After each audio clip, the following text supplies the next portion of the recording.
के मुद्दे पर परिवर्तन यात्रा भी चालू किए हुए हैं संगठन के द्वारा। तो सवाल खड़ा होता है कि बेरोजगारी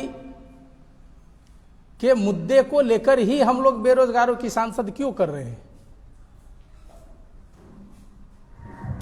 क्योंकि जिस देश की समस्या लगभग भारत के अंदर 40 से 45 करोड़ लोग बेरोजगार हैं। अगर इस देश में 140 करोड़ जनसंख्या है और यहां के युवा अगर 40 से 45 करोड़ बेरोजगार है तो देश की बहुत बड़ी समस्या है। जिस देश में 40 से 45 करोड़ लोग बेरोजगार होंगे, आप कोई समस्या नहीं निर्माण करना चाहते हैं, अपने आप देश की समस्या बन जाएगी। क्योंकि 40-45 करोड़ लोग जो बेरोजगार है वो ऐसे केवल बेरोजगार है ऐसा तो है नहीं, उनके भी माँ है, बहन है, बच्चे है, पिता है, और भी परिवार है, रिश्तेदार है, नातेदार है। हर जगह पर पैसे की जरूरत है। पढ़ा लिखा बेरोजगार है वो। जो आदमी ग्रेजुएट पोस्ट ग्रेजुएट करने के बाद 40-45 करोड़ लोग बेरोजगार है और उनकी समस्या बेरोजगारी है, तो वो कोई ना कोई रास्ता निकालेगा। क्योंकि पढ़ा लिखा आदमी है, वो उनके दिमाग में सोचने समझने की क्षमता है। परिवार वालों का धक्का खा रहा है, जिन्होंने उनको पढ़ाया वो भी उनको प्रेशर कर रहा है कि तुम पढ़ लिख करके क्या कर रहे हो, तुमको पढ़ाया मैंने क्यों। पढ़ाने के पीछे उनके माँ बाप गार्जियन का कुछ रहस्य होगा, तभी तो उनको पढ़ा लिखा कर आगे बढ़ाया। तो ये जो बेरोजगार है, ये बेरोजगार होने की वजह से अपने आप रास्ता निकालता है। क्या निकालता है? लूट, हत्या,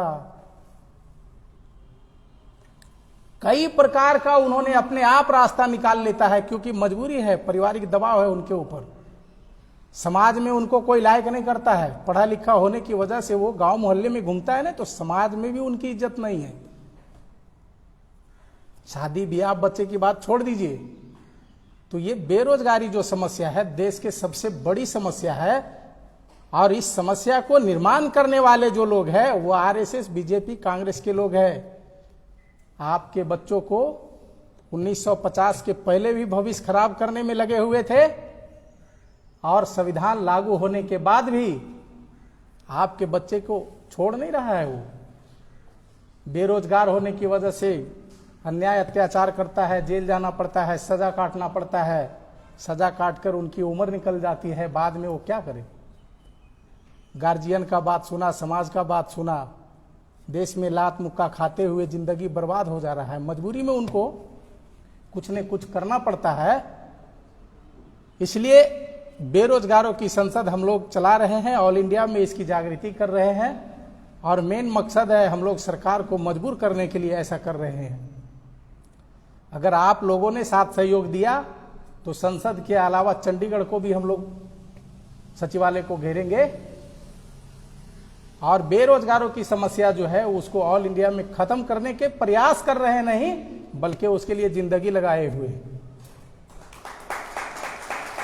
और केवल हम जिंदगी लगाए हुए ऐसा नहीं है, 2500 से 3000 लोग जिंदगी लगाया हुआ है। कि ये 3.5% ब्राह्मणों ने जो कांग्रेस बीजेपी बनाकर हमारे देश में बेरोजगार युवाओं का भविष्य बर्बाद कर रहा है, अब इसको बर्दाश्त करने वाले कोई लोग नहीं है, जाग गए। आंदोलन होगा, और आंदोलन के अलावा क्रांति भी होगी इस देश में। बेरोजगारी के मुद्दे पर अब किसी भी हालात में बर्दाश्त करने वाले हम लोग नहीं हैं, और इस मुद्दे पर आप लोग सभी को साथ सहयोग करना होगा। अभी हमारे राष्ट्रीय संयोजक मोतीलाल सिंघानिया जी आए हुए हैं यहाँ पर। मैं उनको अपना ज़्यादा समय देना चाहता हूँ क्योंकि वो काफ़ी दूर से चलकर आए हैं। मैं अभी रहूँगा यहाँ। धन्यवाद। इस मौके पर मैं इतना ही कहना चाहता हूँ। बहुत बहुत धन्यवाद माननीय सत्येंद्र पासवान सर। साथियों, मूल निवासी बहुजन महापुरुषों की विचारधारा आंदोलन और आज जो भी समाज की समस्याएं निर्माण की गई है उसको जन आंदोलन के तहत ख़त्म करने के लिए ऐसे पूर्णकालीन प्रचारक जो अपना जीवन लगा करके हमारे बीच में 24 घंटे प्रचार और प्रसार का काम करते हैं, हमारी जिम्मेदारी बनती हमारे राज्य में है तो उनकी जो भी हर प्रकार से उनका साथ सहयोग करना चाहिए। साथियों, कार्यक्रम को बढ़ाते हुए मैं विशेष मार्गदर्शन के लिए आमंत्रित करना चाहूँगा। हमारे बीच में उपस्थित हैं माननीय अरविंद मेघवंशी सर, जो भारतीय विद्यार्थी मोर्चा के राष्ट्रीय उपाध्यक्ष हैं। सर आएँ और हम सबका मार्गदर्शन करें।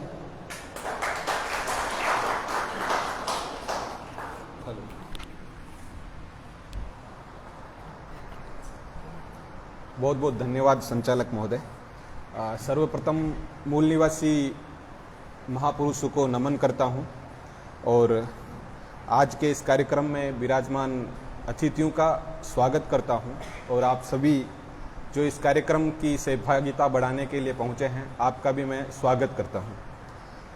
साथियों, काफ़ी वक्ताओं ने बहुत कुछ बातें आपके सम्मुख रखी है और जो भारतीय बेरोजगार मोर्चा है उसके द्वारा जो आंदोलन चलाया जा रहा है पूरे देश में परिवर्तन यात्रा के माध्यम से और बेरोजगारों की संसद के माध्यम से, ये बहुत ही गंभीर विषय हैं और इस ज्वलंत सब्जेक्ट के ऊपर पूरे देश के अंदर परिवर्तन यात्रा चल रही है।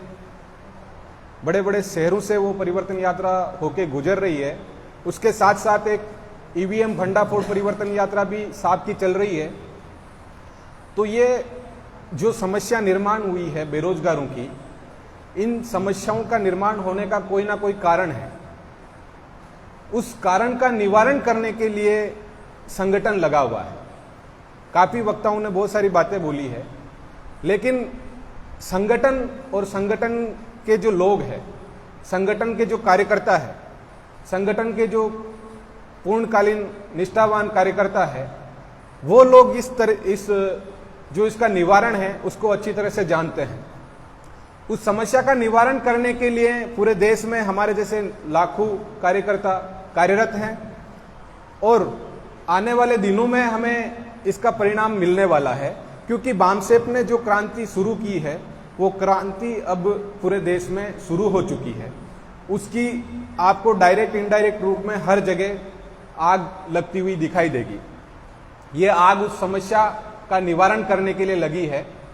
तो मैं ऐसा समझता हूं कि ये जो समस्या निर्माण हुई है, ये सोची समझी साजिश से समस्या निर्माण की गई है। ऐसा नहीं है कि हम बेरोजगार हो रहे हैं, ऐसा नहीं है कि हमारी नौकरियां जा रही है, ऐसा नहीं है कि ये ऐसा ही हो रहा है। इसके पीछे कुछ ना कुछ बहुत बड़ा कार्यक्रम दुश्मनों द्वारा लगाया गया है। उस कार्यक्रम का परिणाम है नौकरियां जाना, बेरोजगार होना, देश के अंदर लूटमारी मचना, बलात्कार होना, हमारे ऊपर अत्याचार होना। इन सब का कारण जो है सोचे समझे तरीके से दुश्मनों द्वारा किया जा रहा है। हम लोग अभी तक सारी समस्याओं पे ही बात कर रहे हैं, लेकिन समस्याओं का जो कारण है उसको हम पहचान नहीं पा रहे हैं। और बामसेप जो है इस चीज को अच्छी तरह से जानती है, पहचानती है और पिछले 40-45 सालों से मैदान में खुलकर इसके विरोध में काम कर रही है। और जितने भी लोगों को तैयार किया है वो एक बारूद की तरह मैदान में काम कर रहा है। आप किसी प्रचारक से मिलिए, उसकी बातों से वाकिफ होइए तो आपको लगेगा कि मैं कहां स्टैंड कर रहा हूं और संगठन कहां स्टैंड कर रहा है। तो आपको जब तक संगठन की विचारधारा के साथ मेल मिलाप नहीं होगा, तब तक हम जो आजादी चाहते हैं वो आजादी मिल नहीं सकती। बाबा साहब ने जब संविधान सभा को सुपुर्द किया तो संविधान सभा में ये बात कही थी कि संविधान चाहे कितना भी अच्छा क्यों ना निर्माण कर दिया जाए, लेकिन जो लोग इसको चलाने वाले हैं उनकी नीयत अगर सही नहीं होगी तो कितना भी अच्छा संविधान क्यों ना हो, उसको इंप्लीमेंट सही तरीके से लागू नहीं किया जा सकता। साथियों, यहाँ पे बहुत सारे वक्ताओं ने ये बात कही कि हमें संविधान बचाना है, संविधान बचाना है। क्या संविधान की प्रति लेकर अपने घर पर रखकर बचा लेंगे? क्या हम ऐसा करने वाले हैं? अगर ऐसा करने वाले हैं तो आप उसकी प्रति को बचा सकते हो, लेकिन संवैधानिक अधिकार नहीं बचा पाओगे। जिन कर्मचारियों को या हमारे ही समाज के पूंजीपति लोगों को यह लगता है कि मैं तो पैसे वाला हूं, मेरा कुछ भी नहीं होने वाला, मैं पैसों से सब कुछ कर लूंगा, तो आप लोगों को यह दिमाग से निकाल देना चाहिए कि आपके मौलिक अधिकारों में जो संपत्ति का अधिकार था उसको संविधान के 40वें संशोधन के माध्यम से हटा दिया गया था। तो आप संपत्ति का अधिकार भी अब नहीं रख सकते हो, क्योंकि 1978 के अंदर 44वां संविधान संशोधन हुआ था, उसमें संपत्ति का अधिकार भी हटा दिया गया था। जो मनुस्मृति में शिक्षा, संपत्ति और शस्त्र का अधिकार हटाया गया था, उसी प्रकार से संविधान में भी ये सारे जो अधिकार है उसको धीरे धीरे दुश्मन खत्म करने की कोशिश में लगा हुआ है। हमें ये दिख नहीं रहा। इनका निवारण करने के लिए हम लोगों को फील्ड में काम करना पड़ेगा। जो विभिन्न प्रकार के संगठन है, गली मोहल्ले के संगठन है, उनके साथ में हमें सामंजस्य मिलाना पड़ेगा, उनको हमारे साथ मिलाना पड़ेगा, उनको लाना पड़ेगा। उनकी समस्याओं को समायोजित भी करते हुए हमें राष्ट्रव्यापी जो आंदोलन चल रहा है उस आंदोलन में उनको सहभागिता के लिए सम्मिलित करना पड़ेगा। जब हम कड़ी से कड़ी जोड़ेंगे तो यकीनन हमारा जो आंदोलन है वो गति लेगा और आने वाले 5 या 10 सालों में हम इस देश की व्यवस्था परिवर्तन कर देंगे। ऐसा हम मिशन लेके चल रहे हैं। उसके लिए निरंतर रात दिन पूरे भारत के अंदर कार्यक्रम लग रहे हैं। हमारे जैसे लोग जो वर्किंग प्रोफेशनल में हैं, हम लोग सैटरडे संडे को छुट्टी, हॉलीडे का दिन जो है वो जाया नहीं करते हैं, घर से निकलते हैं, समाज के बीच जाते हैं, जागृति का कार्यक्रम लगाते हैं ताकि समाज जगे, समाज का युवा जगे। समाज का युवा जगेगा तो इस देश में क्रांति होगी, क्योंकि आज तक जितनी भी देश में क्रांतियां हुई है वो युवाओं ने की है, उसका सूत्रधार युवा था। जब तक हम हमारे घर से युवाओं को जागृत नहीं करेंगे, आज हमारे मान लो चंडीगढ़ यूटी है, यहाँ की पुलिस हमारे ऊपर कोई भी अत्याचार करती है तो हम सीधा किसको बोलते हैं कि मोदी की जो पुलिस है, उसका प्रशासन है, वो हमारे साथ अत्याचार कर रहा है। इसी प्रकार हमारे घर का जो युवा है वो बिगड़ रहा है, वो दिशाहीन है, तो वो उसको जो गाली देंगे, वो जो सीधा उसके मन से जो गाली निकलेगी वो अपने बाप की निकलेगी कि मेरा बाप ने मुझे सही तरीके से गाइड नहीं किया, मेरे बाप ने मेरे को सही दिशा नहीं दी, उसकी बदौलत आज मैं बेरोजगार हूं। तो साथियों, मैं इस वाक्य से आपको यह कहना चाह रहा हूं कि आप लोगों को, आप लोग उम्र दराज हैं, शिक्षित हैं, सभ्य हैं, बुद्धिजीवी हैं, आपको अपनी युवा पीढ़ी को, अपनी कॉलोनी में युवा पीढ़ी को, छात्राओं को जागृत करना पड़ेगा, उनको संगठन की विचारधारा समझानी पड़ेगी। आप मीटिंग में ना लाएं, लेकिन अपनी कॉलोनी में समय निकालकर उनको तैयार करें। जब वो विचारधारा से जुड़ेगा तो वो वास्तविक समस्या से वाकिफ होगा। जब वास्तविक समस्या से अगर वो वाकिफ होता है तो हमारा जो आंदोलन है वो गति पकड़ेगा और ये ब्राह्मणवादी जो व्यवस्था है इसको हम खत्म कर देंगे। आज ये सारी व्यवस्था जो बनी हुई है इसका मुख्य कारण है कि हमारी व्यवस्था नहीं है। जब हमारी व्यवस्था नहीं है तो हमारी सत्ता नहीं है, क्योंकि जिसकी व्यवस्था होती है उसकी सत्ता होती है। हम रात दिन ब्राह्मणिकल व्यवस्था को मजबूत करने का काम कर रहे हैं, तो जिसकी व्यवस्था को हम मजबूत करने का काम कर रहे हैं तो क्या हम हमारी सत्ता ला पाएंगे? जब हम हमारी सत्ता ला नहीं पाएंगे तो हम ना तो संविधान को बचा पाएंगे, ना किसी समस्या का समाधान कर पाएंगे। तो हमें निरंतर रात दिन हमारी व्यवस्था निर्माण करने का काम करना पड़ेगा। ब्राह्मणों ने, आरएसएस ने बुद्धा से संघ का कॉन्सेप्ट उठाया, संगम शरणम का कॉन्सेप्ट उठाया, उसने संघ बनाया, आरएसएस बनाई, पूरे देश में संघ, हमारे कॉन्सेप्ट को उठाकर पूरे देश में बहुत बड़ा संगठन बनाया, हमारे लोगों का इस्तेमाल कर रहा है, हमारे लोगों को आतंकवादी गतिविधियों में इस्तेमाल कर रहा है। आप लोगों को यह भी मालूम होना चाहिए आरएसएस के लोग बहुत सारे आतंकवादी गतिविधियों में पाए गए। तो हमारे ही कॉन्सेप्ट को उठाकर जब दुश्मन काम कर सकता है तो क्यों ना हम हमारे महापुरुषों के आंदोलन को, उनकी विचारधारा को अमल में लाकर क्रांति कर सकते हैं। आज इस देश के अंदर जो निजीकरण लागू हो रहा है, निजीकरण को हमारे बहुत सारे भाई ऐसे समझते हैं कि ये सही हो रहा है। आप लोगों को ऐसे लग सकता है क्योंकि 70-75 साल की आजादी के बाद हमारे दिमाग में क्या है कि वो जो गुलामी की गांठें थी वो खुल गई है, लेकिन ब्राह्मण ने अपने सिर पर एक गांठ लगाई है तुम्हें वापस गुलाम बनाने की अपनी चोटी में। तो ये जो निजीकरण है वो एक गांठ है। जिस प्रकार से राजतंत्र था, राजाओं के पास सारी संपत्ति थी, जमीनें थी, वो ही शासक था, हम उसके गुलाम थे। निजीकरण भी वही व्यवस्था है।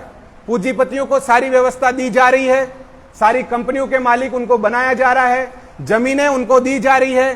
तभी तो पंजाब जैसे इस बड़े राज्य में जो किसान है, किसान तबका जिसके पास 400 500 बीघा जमीन है, वो भी रोड पे आने को मजबूर हुआ। क्यों? क्योंकि आने वाले दिनों में जो व्यवस्था है उसके माध्यम से कॉन्ट्रैक्ट फार्मिंग लागू करने वाले हैं। जमीनें आपकी उसके अधिग्रहण में जाएगी, क्योंकि भूमि अधिग्रहण बिल के माध्यम से वो बहुत सारी चीजें, दुश्मन थोड़े समय के लिए अपनी समझ हमारे को बेवकूफ बनाने के लिए वो रास्ता चेंज कर सकता, लेकिन अपना उद्देश्य वो कभी चेंज नहीं करेगा। उसका उद्देश्य निर्धारित है, हमें गुलाम बनाने के लिए वो काम कर रहा है निरंतर। उनकी औरतें तक काम कर रही है, प्रचारक बने हुए हैं। तो मैं हमारे बीच में आज की अध्यक्षता कर रहे हैं, उनको भी बोलना है क्योंकि हम लोगों को भी निकलना है। तो मैं ज्यादा अपना समय नहीं लूंगा। आपसे एक विशेष अनुरोध करना चाहूंगा कि आप लोग किसी भी पैसे में हैं, जब आपको एक दिन का समय मिलता, सैटरडे को छुट्टी रहती है या संडे को छुट्टी रहती है, तो आपको भी पूर्णकालीन का प्रचारक बनना चाहिए, पर्चा भरना चाहिए। आप नौकरी शुदा होते हुए भी पूर्णकालिक प्रचारक बन सकते हैं। आप पूर्णकालीन प्रचारक बन सकते हैं। क्यों? क्योंकि सैटरडे संडे का आपका जो समय है वो समाज के लिए दीजिए, समाज को तैयार कीजिए, युवाओं को तैयार कीजिए। क्योंकि मैंने आरएसएस के बहुत सारे ऐसे प्रचारकों को देखा है जो कॉलेज का प्रोफेसर है, कॉलेज का डीन है, लेकिन वो प्रचारक है। वो कैसे कर रहा है? तो हम क्यों नहीं कर सकते? हम अगर नहीं कर सकते हैं तो उसका कोई ना कोई कारण है, उस कारण को हमें ढूंढना पड़ेगा। हमारी जो युवा है उस युवा शक्ति को प्रचारक की श्रेणी में लाना चाहिए, उसकी विचारधारा को परिवर्तन करना चाहिए। क्योंकि अब जो आंदोलन की गति है वो तेज हो रही है। 2024 में हम संसद को घेरने वाले हैं। पहले हमने नागपुर में आरएसएस के कार्यालय को घेरा, वहां से ये अभी भागवत के बयान आने लगे हैं कि हम यहां से कार्यालय छोड़कर अयोध्या में नया कार्यालय बना रहे हैं। तो अब हम संसद को घेरने वाले हैं और संसद घेरने के बाद ये भागवत के बयान आ जाएंगे कि हम ये देश छोड़कर यूरेशिया जाने वाले हैं। तो साथियों, मेरा विशेष अनुरोध है कि आप लोग जो भारतीय विद्यार्थी मोर्चा है उससे अपने युवाओं को जोड़िए, कॉलेज में यूनिट बनाइए। क्योंकि विद्यार्थी मोर्चा जैसे एबीवीपी, एनएसयूआई, ब्राह्मणों के जो कांग्रेस बीजेपी के युवाओं के संगठन है, छात्रों के संगठन है, उसी प्रकार से बहुजन मूल निवासी युवाओं का जो संगठन है वो भारतीय विद्यार्थी मोर्चा है। छात्राओं के लिए भी छात्रा संगठन है, आदिवासियों के लिए भी हमारे पास आदिवासियों का संगठन है। तो आप हमारे मूल निवासियों के संगठन में जोड़ेंगे तो हमारे महापुरुषों की विचारधारा से तैयार होगा, और हमारी विचारधारा से जो तैयार होता है वो ही सच्चा देशभक्त है। ब्राह्मणों की विचारधारा से होने वाला देशभक्त नहीं हो सकता, वो गुलाम होगा और हमारे विरोध में काम करेगा। और हम इस देश को पुनः, भारतवर्ष को पुनः निर्माण करने की कार्य में लगे हुए हैं। यहाँ पे समतामूलक समाज का निर्माण होगा, बंधुत्व का निर्माण होगा, संविधान में जितने भी राइट दिए वो सारे इंप्लीमेंट होंगे। हमारे आदिवासी भाइयों के लिए जो 5वीं और 6ठी अनुसूची जो लागू नहीं हो पाई, उसके कारण उनका सेग्रीगेशन हो रहा है, वो भी नहीं हो पाएगा। तो उसके लिए हमें व्यवस्था बनाने का रात दिन निरंतर काम करना पड़ेगा। जिस दिन हम व्यवस्था बनाने का काम करेंगे, सत्ता में भी जाएंगे और व्यवस्था हमारी होगी, नेता हमारे होंगे, एमपी एमएलए हमारे होंगे, प्रधानमंत्री भी हमारा होगा। आज वो राष्ट्रपति तो बना देते हैं लेकिन प्रधानमंत्री हमारे नहीं बना पाते हैं, क्योंकि उनको सब पता है। तो मैं आपसे विशेष निवेदन करना चाहता हूं मेरे अंतिम शब्दों में कि आप जितने भी आपके घर में युवा है उनको विद्यार्थी मोर्चा से जोड़े, युवा संगठनों से जोड़े, ताकि वो संगठन की विचारधारा से रूबरू हो सके। अपने समाज में, अपनी कॉलोनी में, अपने वार्ड में, अपने सेक्टर में वो निरंतर काम करें। बहनों को भी तैयार करें, वो निरंतर घर पे बैठी रहती हैं, आप ड्यूटी पे जाते हैं, तो वो जहां पे भी अपनी बहन के पास बैठेगी तो वो संगठन की बात करेगी, विचारधारा की बात करेगी, व्यवस्था की बात करेगी। तो आज कहीं ना कहीं विचारधारा परिवर्तन होगी और व्यवस्था परिवर्तन का मुख्य जो एलिमेंट है वो है विचार। आप अगर विचार परिवर्तन करेंगे तो व्यवस्था परिवर्तन होगी, और ये तैयारी हमें घर से ही शुरू करनी पड़ेगी। जैसे कि सर ने अभी बोला कि मैं पूरे परिवार को आज इस कार्यक्रम में लाया, तो ये बहुत अच्छी बात है। हम जब कार्यक्रम में लाएंगे, या कार्यक्रम की बात घर जाकर कहेंगे तो वो वैचारिक रूप से तैयार होगा। आज हमारे घर से ब्राह्मणवादी व्यवस्था नहीं निकल पा रही, हम आ रहे हैं तैयार होके, लेकिन वो नहीं हो पा रहा तैयार। तो उसका कारण ये है क्योंकि हम यहां से जाते हैं, सुनते हैं, भूल जाते हैं। तो मैं विशेष आग्रह करूंगा, आप सभी लोग जब यहां से जाएं तो आपको ज्यादा से ज्यादा फील्ड में काम करना है। सिर्फ मैं अकेला नहीं कर सकता, या यहाँ पे मंच पर बैठे हुए वक्ता नहीं कर सकते हैं, या नगेंद्र जी नहीं कर सकते हैं, क्योंकि रोजगार जो खत्म हो रहा है वो सिर्फ मेरी समस्या नहीं, आप सबकी समस्या है। आने वाले 2-5 सालों में आपके बच्चे आपको गालियां देंगे। अभी पंजाब यूनिवर्सिटी में वहां पे नौकरी करने वाले बाहर धरने पे बैठे हैं, तो वहां पे जो पढ़ने वाले स्टूडेंट है वो क्या सोच रहे होंगे? वो उनके दिमाग में भी तो यही आ रही है कि हमारी नौकरियां खत्म है, और 2030 तक जितनी भी गवर्नमेंट यूनिवर्सिटियां हैं वो सब डीन यूनिवर्सिटी में कन्वर्ट होने वाली है न्यू एजुकेशन पॉलिसी के माध्यम से। तो ये बहुत बड़ा षड्यंत्र है। उस षड्यंत्र को समझने के लिए जो वैचारिक परिवर्तन है लाना पड़ेगा, और संगठन की जो विचारधारा उससे जोड़ना पड़ेगा। मैं आप सभी को ज्यादा कुछ नहीं कहना चाहूंगा। आज के जो अध्यक्ष महोदय वो अपने विचार रखेंगे। आप सभी ने मुझे यहाँ पर बोलने का समय दिया, उसके लिए आप सभी का आभार व्यक्त करता हूँ। जय भीम, जय मूल निवासी, धन्यवाद।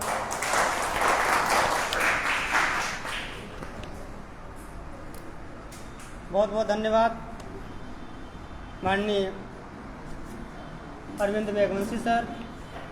आपने बहुत कम समय में महत्वपूर्ण मार्गदर्शन किया, महत्वपूर्ण बातें हम लोगों के बीच में रखी, बहुत कुछ सीखने और समझने का मौका मिला। मैं पुनः आपका धन्यवाद ज्ञापन करता हूं। और साथियों, अभी तक हम जिनको सुनने के लिए इंतज़ार कर रहे थे वो समय आ चुका है, और मैं स्वागत और अभिनंदन के साथ डैश पर बुलाना चाहूँगा आज के इस बेरोजगार सांसद की अध्यक्षता कर रहे माननीय मोतीलाल सिंघानिया सर का, जो राष्ट्रीय संयोजक भारतीय विद्यार्थी छात्रावास संघ नई दिल्ली हैं। और मैं आप सभी से चाहूँगा कि तालियों के साथ स्वागत के साथ उनको डैश पर बुलाएं, सराहें और हम सबका मार्गदर्शन करें।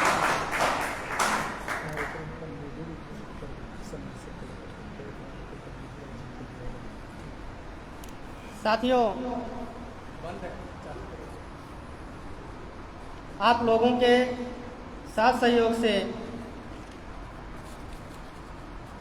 जन आंदोलन निर्माण निधि जो हम लोगों ने संकलित किए, वो संगठन को 10,000 रुपये की जन आंदोलन निर्माण निधि चंडीगढ़ से दी जा रही है।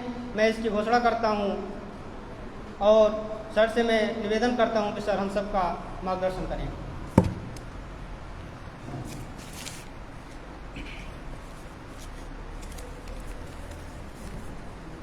सबसे पहले मूल निवासी समाज में जन्मे सभी संत महापुरुषों को नमन करते हुए आज का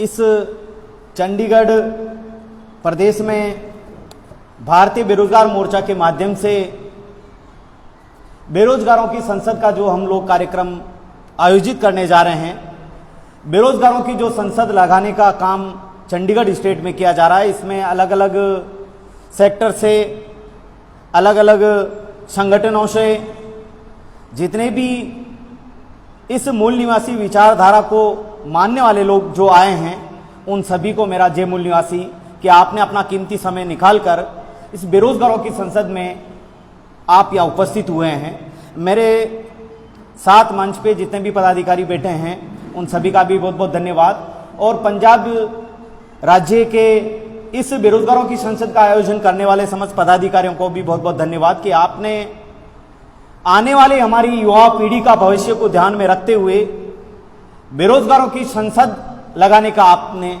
यहाँ एक बहुत बड़ा आयोजन किया है। आज 18/6/2023 को ये डॉक्टर अंबेडकर भवन सेक्टर 37 चंडीगढ़ में जो बेरोजगारों की संसद का जो कार्यक्रम आयोजित किया जा रहा है, जिसमें हम सब लोग उपस्थित हुए हैं, आप अलग अलग सेक्टर से, मेरे से पूर्व बहुत सारे व्यक्तियों ने, बहुत सारे पदाधिकारियों ने, अलग अलग संगठन के पदाधिकारियों ने हमारे बामसेप के पंजाब स्टेट के प्रभारी जी ने और बामसेप के अध्यक्ष जी ने, भारत मुक्ति मोर्चा और समस्त ऑफशूट विंग के पदाधिकारियों ने जो बात रखी इस बेरोजगारों की संसद के संबंध में, मैं उसी संबंध में अपनी बात रखना चाहता हूं। साथियों, बेरोजगारों की संसद, ये बेरोजगारों की संसद लगाने की जरूरत क्यों पड़ी? सबसे पहले तो हम लोगों को यह समझना होगा कि आखिर हम आज दिन तक सुनते आए हैं कि दिल्ली में एक संसद है जहां इस देश के सारे तमाम एमपी लोग वहां बैठकर वहां इस देश के गहन मुद्दों पर चर्चा करते हैं, कौन सी पॉलिसी बनानी है या नहीं बनानी है। और एक दिल्ली में जो संसद का जो कार्यक्रम होता है, लेकिन भारतीय बेरोजगार मोर्चा के माध्यम से ये अलग अलग स्टेट में बेरोजगारों की संसद लगाने का जो कार्यक्रम किया जा रहा है, आखिर ये है क्या? संसद दिल्ली में एक है, लेकिन बेरोजगार मोर्चा के माध्यम से पूरे देश भर में अलग अलग राज्यों में बेरोजगारों की संसद का जो कार्यक्रम लगाया जा रहा है, इसको समझना बहुत जरूरी है। साथियों, तथाकथित इस देश को आजाद हुए 75 साल हो गए हैं, लेकिन 75 साल की आजादी में इस देश के क्या हालात बना दिए गए हैं, यह एक सोचने और समझने का गहन विषय है कि 75 साल की आजादी में भारत का जो मूल निवासी है उसकी हालत और स्थिति क्या बना दी गई है, यह एक बहुत बड़ा गंभीर मामला है। इसको समझना बहुत जरूरी है। 75 साल में जो इस देश के मूल निवासी थे वो शासन सत्ता में कहां हैं, और इस देश के अंदर जो विदेशी लोग हैं जो भारत में लूट खसोट करने के लिए आए थे, वो वर्तमान में कहां हैं? यह एक बहुत बड़ा गंभीर मामला, इसको समझना बहुत जरूरी है। इसके लिए बेरोजगारों की संसद का कार्यक्रम आयोजित किया जा रहा है। यह एक बहुत बड़ा बेरोजगारी से जुड़ा मामला है, और बेरोजगारी से जुड़ा ही मामला नहीं है, इस देश में सत्ता में शामिल होने का बहुत बड़ा मामला है। इस देश में लीडरशिप निर्माण करने का मामला है, इस देश की व्यवस्था में शामिल होने का मामला है कि किस तरीके से इस देश की व्यवस्था से वंचित करने के लिए इस 75 साल की आजादी में हमारे साथ जो षड्यंत्र किया गया है, इस देश की तमाम राजनीतिक पार्टियों को पता नहीं है कि इस देश के मूल निवासियों का सत्यानाश करने का जिस तरीके से इस देश की तमाम पार्टियों ने जो 75 साल में किया है, उसको समझना बहुत जरूरी है। उसके लिए हम लोग बेरोजगारों की संसद के माध्यम से इस देश के तमाम लोगों को समझाना चाहते हैं, इस देश के तमाम लोगों को जागरूक करने का हम लोग कार्यक्रम लगाया जा रहे हैं। क्योंकि कहते हैं किसी देश का भविष्य नौजवान होता है, युवा होता है। इस देश में 35.6 करोड़ आबादी, जो कि लगभग 40 करोड़ युवा हैं, और 40 करोड़ युवा अपनी डिग्री लेकर घूम रहा है, उनको नौकरी नहीं लग रही है। 75 साल बाद इस देश का युवा डिग्री लेकर घूम रहा है, लेकिन उनको नौकरी नहीं मिल रही है। यह एक बहुत बड़ा गंभीर मामला है। आजादी के 75 साल बाद देश का युवा डॉक्टर, वकील, इंजीनियर, आईएएस, आईपीएस बनने के लिए अपनी जिंदगी का 25 साल 30 साल बिगाड़ता है। उसके बुढ़े माता पिता अपनी गाड़ी मेहनत का पैसा अपने बेटे की जिंदगी बनाने के लिए कुर्बान करते हैं, लेकिन 30 साल बाद उसको एक सर्टिफिकेट मिलता है, एमए, बीएड, बीपीएड या ये टेक्निकल डिग्री का, उस डिग्री को लेकर घूमता है, लेकिन उनको नौकरी नहीं मिलती हैं। उसके माता पिता के ऊपर क्या गुजर रही होगी कि 25 साल लगाने के बाद भी मेरे बेटे को डिग्री नहीं मिल रही, नौकरी नहीं मिल रही है, केवल डिग्री लेकर घूम रहा है। उस डिग्री से होने वाला क्या है, जिसकी वजह से इस देश का युवा आत्महत्या कर रहा है, इस देश का युवा पढ़ा लिखा सुशिक्षित व्यक्ति सुसाइड कर रहा है। लेकिन इस देश का गुलाम मीडिया, जो इस देश के जो 4 सबसे बड़े स्तंभ हैं, जिसमें सबसे अहम रोल होता है मीडिया का, लेकिन गुलाम मीडिया जो इस देश का युवा सुसाइड कर रहा, आत्महत्या कर रहा है, नेशनल क्राइम ब्यूरो रिकॉर्ड के अकॉर्डिंग, उनकी रिपोर्ट के अकॉर्डिंग इस देश में प्रतिदिन 38 युवा सुसाइड कर रहा है बेरोजगारी की वजह से। लेकिन गुलाम मीडिया 4 लाइन इस बेरोजगारी के मुद्दे पर बोलने वाला नहीं है। यह एक बहुत बड़ा षड्यंत्र है।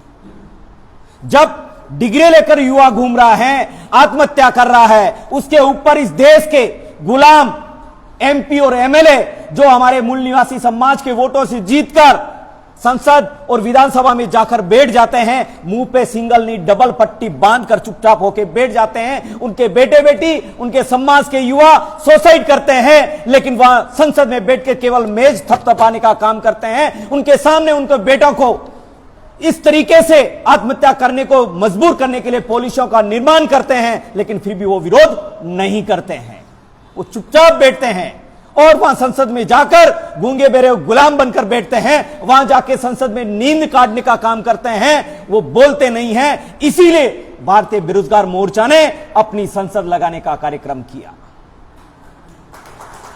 कि इस देश में जो समाज का प्रतिनिधित्व करने के लिए एमएलए एमपी को समाज ने जीताकर वहां तक भिजाया है, लेकिन वहां जाने के बाद वो गूंगे बेरे गुलाम बनकर बैठते हैं, वो बोलते नहीं हैं। उनके सामने समाज के युवा सुसाइड कर रहे हैं, उनके ऊपर चुप हैं। इसीलिए भारतीय बेरोजगार मोर्चा पूरे देश भर में अपनी संसद का निर्माण करना चाहता है कि बेरोजगारी के मुद्दे पर भारतीय बेरोजगार मोर्चा इस देश में राष्ट्रव्यापी आंदोलन खड़ा करना चाहता है। और ये इस देश में नेतृत्व का निर्माण करने के लिए, बेरोजगारों में लीडरशिप का निर्माण करने के लिए ये भारतीय बेरोजगार मोर्चा पूरे देश भर में लामबंद है। उसके लिए कार्यक्रम आयोजित करने का काम भारतीय बेरोजगार मोर्चा कर रहा है। जब हमारे समाज में नेतृत्व होगा, रियल समाज का नेतृत्व होगा, जो वर्तमान में समाज का जो एमएलए एमपी बनकर बैठा है, वो समाज का वास्तविक लीडरशिप करने वाला व्यक्ति नहीं है।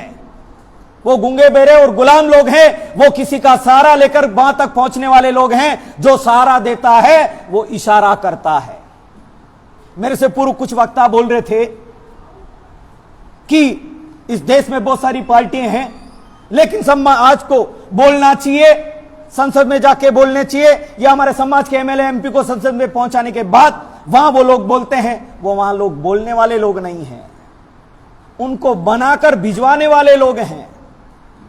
जो संसद में 131 एमपी, 1245 एमएलए विधानसभा में केवल रिजर्वेशन के नाम से जीतकर वहां जाके बैठे हैं, वो केवल मेज थपथपाने का काम ना करके केवल समाज के हक के लिए एक साथ लामबंद हो जाए तो इस देश की सारी व्यवस्था